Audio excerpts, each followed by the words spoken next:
Question, repérer ses décors avant de tourner, est-ce que c'est bien utile? Salut, je suis Ali Creuset, réalisateur de fiction depuis 2003, de pub et de communication depuis 2006, formateur depuis 2010 et coach d'acteur depuis 2015. À travers ces vidéos, j'échange avec vous des idées, des réflexions, des conseils autour de mon métier et notamment aujourd'hui sur le repérage du décor. Cette vidéo fait partie d'une série de vidéos sur la préparation d'un film de pub ou de fiction. Je vous remets ici dans la fiche la première vidéo qui énumère chronologiquement toutes les étapes de la préparation d'un film. Et aujourd'hui, on parle de repérage décor. C'est une étape que j'adore particulièrement car c'est une phase de concrétisation de votre scénario. On commence à mettre du vrai, du concret, on sort des mots, on sort de l'imaginaire. Et ces décors se créent devant vous, c'est une sorte d'accouchement parce qu'on commence à voir se construire son film devant ses yeux, car le décor, c'est 50% de l'histoire, il ne faut pas se mentir. Un décor pourri, alors que vous l'avez imaginé très fort, ça va vous frustrer, ça ne va pas être bon. Parce que le but à atteindre, c'est vraiment de trouver des décors qui soient même au-delà de votre imaginaire. Vous avez écrit un hangar ou une maison X ou Y. Il faut que vous trouviez ce décor qui soit encore mieux que ce que vous avez imaginé. Au minimum, comme vous l'avez imaginé. Surtout pas par dépit. C'est vrai que dans une autoproduction, qui est mon cas, jusqu'à maintenant, on n'a pas vraiment le choix au niveau de décor, on n'a pas le budget pour payer, pour louer un propriétaire, pour avoir le décor exactement comme celui qu'on veut. Alors on est dans la démerde, système D, on demande à son entourage proche ou à des gens, on essaie de trouver de la générosité autour de nous, de la gentillesse, ou alors des échanges commerciaux, qui a été mon cas pour le pilote de ma série web Néide, pour l'hôtel dans lequel on a tourné sur 2 jours. Avec l'hôtel, j'ai proposé un échange commercial pour leur faire un clip vidéo promotionnel. Donc n'hésitez pas, en tant que vidéaste, de proposer vos services de com ou de pub pour avoir des décors que vous souhaitez pour votre fiction. Le repérage prend du temps, il peut être frustrant, on peut se casser les dents, mais surtout, il faut prendre ça avec plaisir. C'est pas un truc à part, ça fait vraiment partie de la création de votre film. Sans repérage, sans décor, il n'y a pas de film. Donc dites-vous ça, que c'est un plaisir autant que le plaisir de tourner.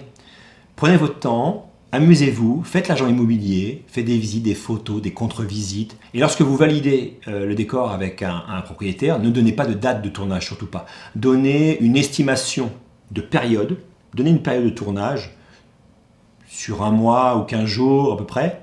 On met donc des options sur une période de tournage pour ensuite trouver tous les autres décors. Et une fois que tout est trouvé, on va valider les options, on va valider les dates de tournage parce qu'il faut bien sûr tout prendre en compte.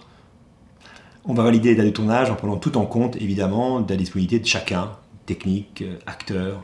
Qu'on soit dans l'autoproduction ou dans la production classique, tout le monde s'arrange avec le planning de tout le monde. Donc c'est vrai que c'est un casse-tête ce planning, mais ça fait partie du taf. Pour les décors extérieurs, lorsque vous avez choisi votre rue, votre parking, votre lieu extérieur, vous allez vous rapprocher du bureau du cinéma, de votre mairie.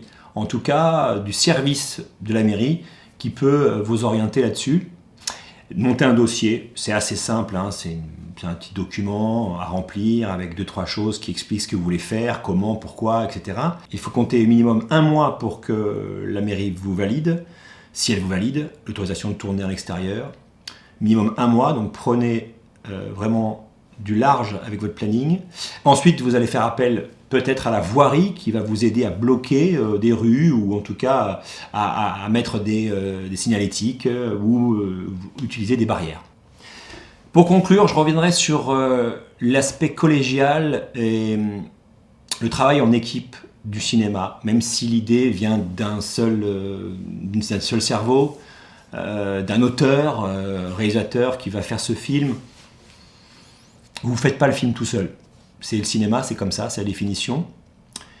Dès que vous avez compris ça, de vous entourer, c'est toujours un gage de qualité garanti. Donc, je vous conseille de vraiment faire une contre-visite des décors que vous avez choisis lors de votre repérage, avec votre équipe resserrée, premier assistant, bien sûr votre chef-op, Tous ces chefs de poste vont pouvoir appréhender, anticiper les problématiques techniques, s'imaginer, commencer à bosser en amont, en ayant vu, bien sûr, les décors. C'est pas toujours facile d'organiser ce genre de contre-visite, ce n'est pas toujours possible avec les plannings, évidemment, des gens. La dernière fois, j'ai dû le faire seul, j'ai dû le faire avec des photos. Un minima, c'est envoyer des photos au minimum de votre décor à votre équipe proche. Travaillez jamais seul, ne choisissez jamais seul. Au moins, vous avez, bien sûr, en tant que réalisateur, vous avez le dernier mot, c'est votre film, c'est sûr, mais confrontez vos idées, toujours et encore, sur cette phase de repérage notamment. Voilà, merci d'avoir écouté. La prochaine fois, on continuera à voir en détail la préparation d'un film avec le dépouillement. N'oubliez pas de vous abonner, de cliquer sur j'aime et sur la cloche pour savoir quand est-ce que je mettrai cette vidéo en ligne. Salut!